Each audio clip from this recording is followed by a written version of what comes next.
2026년 2월 러시아는 전쟁이 시작된 이후 가장 굴욕적인 한 주를 겪었습니다.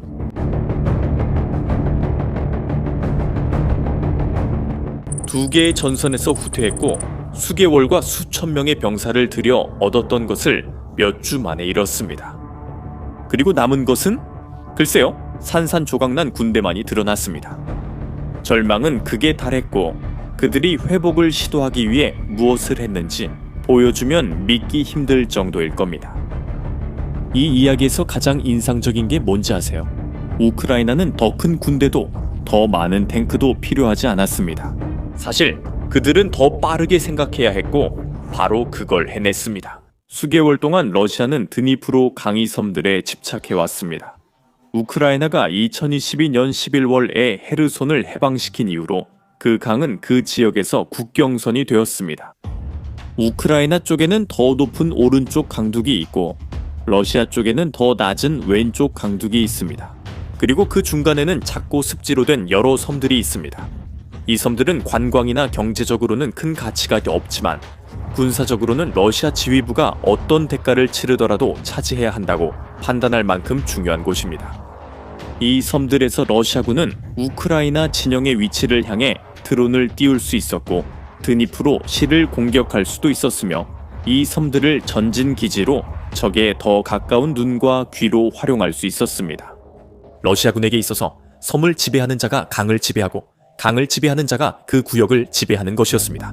문제는 이 논리가 결정적인 한 가지를 간과했다는 점입니다. 우크라이나도 마찬가지로 생각했습니다. 2025년에 이 섬들을 점령하려는 러시아의 작전은 매우 잔혹했습니다. 병사들은 강을 따라 보트로 보내졌고 우크라이나 드론과 포격, 그리고 강가의 높은 지대에서 모든 움직임을 감시하는 적군의 매복에 노출되었습니다. 우크라이나의 정보와 포로들의 증언을 바탕으로 한 추정에 따르면 드니프로 강이 섬들과 관련된 작전에서만 러시아 병사 최대 5,000명이 사망했습니다. 2025년 한 해 동안에 말이죠. 작은 도시의 몇 개 블록 크기에 불과한 섬들을 위해 5,000명이 희생된 것입니다. 그리고 이런 거점을 점령한 이후에도 상황은 나아지지 않았습니다. 섬에 있던 군인들은 완전히 고립되어 있었습니다. 생존과 전투에 필요한 모든 것, 음식, 탄약, 약품, 명령 모두 배로 전달됐고 그 배는 우크라이나 드론이 24시간 감시하는 강을 건너야 했습니다. 우크라이나의 포로로 잡힌 병사들은 섬에서 음식이나 식수를 제대로 받지 못했다고 말했습니다. 그들은 강물을 직접 마셨고 보급선이 도착하려다 해안에 닿기도 전에 파괴됐으며 지휘부는 그곳에서 무슨 일이 벌어지는지 이해하지 못하거나 신경 쓰지 않는 것처럼 보였다고 했습니다. 우크라이나는 상황을 아주 잘 이해하고 있었습니다.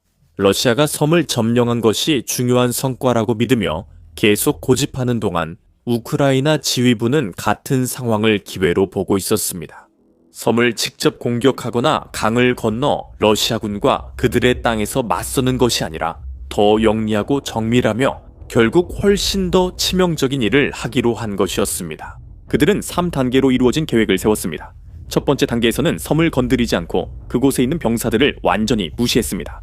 대신 드니프로 강가를 따라 러시아가 세운 보급 창고, 지휘센터, 드론 기지들을 목표로 삼았습니다.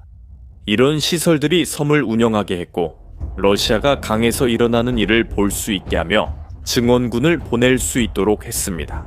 우크라이나는 이 시설 파괴에 예상치 못한 것을 사용했습니다. 베놈이라는 특수부대가 드론을 이용해 TM-62 지뢰를 투하하기 시작했습니다. TM-62는 소련 시절부터 존재해온 지뢰로 냉전 시대부터 사용되어 왔습니다. 모두가 우크라이나가 이 지뢰를 전통적인 방식으로, 즉 탱크를 막기 위해 땅에 뿌려서 사용할 것이라고 예상했습니다. 하지만 우크라이나 기술자들은 대신에 3D 프린터로 제작된 현대화된 버전인 TM-2025라는 지뢰를 만들어냈습니다. 이 버전은 드론에서 투하되어 목표 지점까지 활공할 수 있는데 마치 폭탄처럼, 하지만 소형으로 작동합니다. 상상해보세요. 7.5kg의 고성능 폭약, 이 아무런 경고 없이 공중에서 날아와 러시아군이 안전하다고 생각했던 위치에 떨어지는 것입니다. 그 효과는 참혹했습니다. 보급 창고가 파괴되고 지휘센터가 제거되었으며 해당 지역에서 러시아군의 드론 운용 능력이 붕괴되었습니다. 섬에 있던 병사들은 그 어느 때보다 취약해졌지만 아직 앞으로 무슨 일이 닥칠지 알지 못했습니다. 두 번째 단계는 곧바로 이어졌고 이번에는 목표가 달랐습니다. 이동 경로였습니다. 보급품을 나르고 부상자를 후송하며 섬에서 최소한의 기능을 유지하던 강을 건너는 보트들이 우크라이나 공격 드론에 의해 파괴되기 시작했습니다. 보급을 시도할 때마다 자살 임무가 되어버렸습니다. 러시아군은 즉흥적으로 드론을 이용해 보급품을 운반하려고 시도했습니다. 보트를 대신해서 말이죠. 하지만 1단계에서 이미 그들이 필요로 했던 대부분의 것들이 파괴되어 있었습니다. 섬들에 대한 보급은 조금씩 무너져 내렸습니다. 섬에 있던 군인들은 음식도 없고 깨끗한 물도 없고 부상자를 대피시킬 방법도 없고 명확한 명령도 없는 상황에서 그 상황에 처한 누구나 할 법한 행동을 하기 시작했습니다. 몇몇은 강가의 식물을 은폐물로 삼아 헤엄쳐 도망치려 했습니다. 이제 아무런 압박 없이 작전을 펼치던 우크라이나 드론들이 그들 중 여러 명을 발견해 저지했습니다. 세 번째 단계는 섬멸이었습니다. 병사들이 완전히 고립되고 지원도 없는 상황에서 우크라이나는 드론과 항공 공격을 통해 섬에 남아있던 방어 시설을 파괴하기 시작했습니다. 더 이상 숨을 곳도 없었고 어디에서도 지원이 오지 않았습니다. 선택은 단순해졌습니다. 섬에서 죽거나 후퇴하거나. 우크라이나 군대변인 블라디슬라브 볼로시는 정보 자료를 바탕으로 러시아가 드니프로 강의 여러 섬에서 병력을 철수시켰다고 확인했습니다. 러시아 최고 사령부는 독립 분석가들이 몇 달 전부터 이미 말해왔던 결론에 도달했습니다. 저 섬들의 병력을 주둔시키는 것은 의미가 없었습니다. 러시아는 단순히 그 위치들을 유지할 수 없었습니다. 이것이 무엇을 의미하는지 생각해 보십시오. 러시아는 2025년의 상당 부분을 이 섬들을 점령하기 위해 병사들을 자살 임무에 보내는 데 썼고 5,000명의 목숨을 희생시켰으며 그 땅을 차지하고 축하했고 내부적으로 드니프로에서 전략적 위치를 확보했다고 발표했습니다. 그리고 이어서 단 한 명의 우크라이나 병사가 강을 건널 필요도 없었고 단 한 척의 우크라이나 배가 섬에 접근할 필요도 없이 우크라이나는 몇 주 만에 이 모든 것을 무의미하게 만들어 버렸습니다. 이것은 단순한 패배가 아니라 러시아 군대 내 상황을 보여주는 엑스레이와 같습니다. 하지만 그 주의 이야기는 섬이 전부가 아니었습니다. 왜냐하면 동시에 다른 지역에서는 훨씬 더 큰 일이 벌어지고 있었기 때문입니다. 우크라이나 남부 훌리아이폴레 근처 올렉산드르 지역에서 우크라이나군은 두 번째 작전을 수행하고 있었고 이 작전은 다른 차원의 것이었습니다. 왜냐하면 우크라이나가 그곳에서 하고 있던 일은 단순히 적에게 대응하는 것이 아니라 앞으로 다가올 무언가를 준비하는 것이었기 때문입니다. 2월 9일부터 16일 사이에 우크라이나군 총사령관 올렉산드르 시르스키는 전선 지역을 방문해 여러 부대가 이 지역의 여러 지점에서 전진하고 있음을 확인했습니다. 목표는 도시 점령을 위한 대규모 방역이 아니라 더 신중히 계산된 작전이었습니다. 우크라이나는 분쟁 지역, 즉 우크라이나군과 러시아군 진지 사이의 공간을 정리하고 있었습니다. 그곳에서는 소규모 러시아군이 자리를 잡고 더 큰 공격을 위한 거점 마련을 시도하고 있었습니다. 우크라이나는 지난 몇 달 동안 포병, 드론, 지원 부대를 조직해 이 공간을 함정으로 만들었습니다.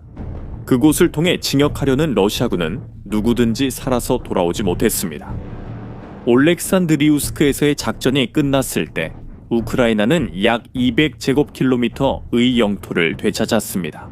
이것은 2023년 방역 이후 우크라이나가 이룬 가장 큰 영토 탈환이었습니다. 그리고 이 규모를 설명하자면 이 지역은 2025년 12월 한 달 동안 러시아가 징역한 모든 지역과 맞먹는 크기입니다. 러시아는 한 달 내내 징역했지만 우크라이나는 그 지역을 단 일주일 만에 되찾았습니다. 하지만 이 모든 것을 증폭시킨 한 가지 요소가 있고 이 요소를 이해해야 이야기가 완전히 이해됩니다.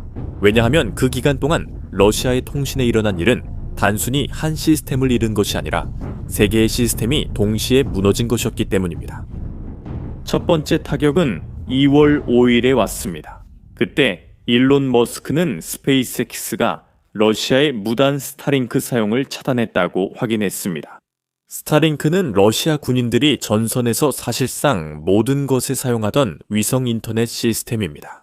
접근이 차단되자 러시아의 많은 작전이 즉시 중단됐지만 거의 아무도 다루지 않은 한 가지 세부 사항이 있습니다. 러시아는 2024년에 음성 및 영상통신 애플리케이션인 디스코드를 차단했습니다. 24.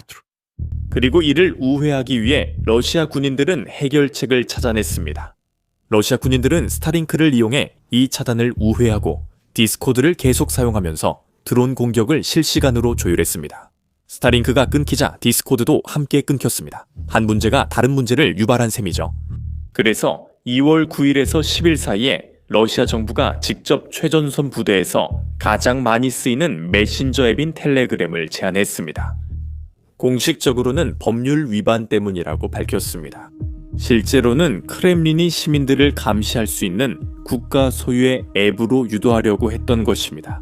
하지만 진실은 전선에 있는 러시아 군인들이 텔레그램을 모든 일에 사용했다는 것입니다. 명령을 받고 보고서를 보내고 물류를 조정하고 부상자 대피를 요청하고 드론팀과 소통하는 데까지 말이죠. 이 세 가지 실패의 결과는 친러시아 전쟁 평론가들에 의해 직접 기록되었고 그들은 자신의 채널에서 어느 정도의 공황 상태를 보이기 시작했습니다. 최전선에서 지휘부로 정보를 전달하는 데 걸리는 시간이 60초에서 몇 시간으로 늘어났습니다. 그리고 그 공백 속에서 우크라이나가 공격을 감행했습니다. 이제 처음에 제가 러시아의 절망이 믿기 힘들 정도로 극에 달했다고 말했던 거 기억나시나요? 여러 독립적인 분쟁 분석 소스에서 확인된 영상들은 러시아 군인들이 금속 구조물을 말 안장에 용접하고 그 위에 스타링크 단말기와 배터리로 작동하는 와이파이 라우터를 설치한 모습을 보여줍니다. 이 장면을 담은 영상도 있습니다. 장비를 촬영하던 군인 중 한 명이 러시아어로 연결이 잘 되고 있고 모든 게 완벽하다고 말합니다. 지구를 여러 번 파괴할 수 있을 만큼의 핵탄두를 가진 군대가 병사들의 위치를 지휘부에 알리기 위해 말에 위성 인터넷을 설치하고 있습니다. 그리고 이것만으로 부족하다면 러시아가 스타링크를 대체하기 위해 개발 중인 가장 진보된 해결책은 마라즈 1이라는 성층권 풍선으로 20km 상공에서 운용될 예정입니다. 하지만 진크렘린 전쟁 채널들조차도 현재로서는 스타링크를 대체할 대안이 없다는 것을 공개적으로 인정하고 있습니다. 러시아의 위성 군집은 2025년에 예정되어 있었지만 2026년으로 연기되었습니다. 그리고 현재 궤도에는 실험용 위성 6대만 있습니다. 스타링크를 단 말 이야기는 단순히 기이한 이야기가 아니라 러시아군에서 실제로 벌어지고 있는 상황을 완벽하게 보여주는 장면입니다. 러시아군은 자신들이 통제하지 못하고 대체할 수도 없는 기술에 의존하게 된 군대입니다. 그리고 그 기술들은 지구 반대편에서 내린 결정 하나로 꺼질 수도 있습니다. 이런 기술적인 일이 뒤에서 벌어지는 동안 러시아 장군들이 공개적으로 뭐라고 말하는지 아십니까? 게라시모프 장군은 러시아군이 올해 초부터 500제곱킬로미터가 넘는 지역을 점령했다고 밝혔습니다. 독립분석가들은 그 절반도 안 되는 증거만을 발견했습니다. 친러시아 성향의 전쟁 해설자들조차도 공식 보고서를 평행 현실이라고 부르며 선전되신 지도와 데이터를 근거로 자신들의 장군들과 공개적으로 반대되는 주장을 했습니다.